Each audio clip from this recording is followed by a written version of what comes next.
تعالیٰ پر کہ وہ وحدہ لا شریک ہے اور حضور صلی اللہ علیہ وسلم پر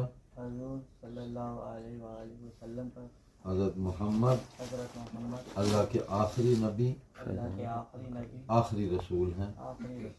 آپ کے بعد کوئی نبی پیدا نہیں ہوگا اور جو بھی نبوت کا دعویٰ کرے گا وہ کافر اور مرتد ہوگا.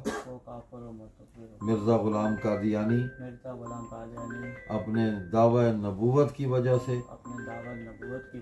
کافر اور مرتد ہے اور اس کو نبی ماننے والے مجدد یا مسلم ماننے والے وہ بھی کافر اور مرتد ہیں. ماشاء اللہ لا قوت الا باللہ. اللہ مبارک کرے. اللہ تعالیٰ آپ کو ہدایت پر استقامت عطا فرمائے.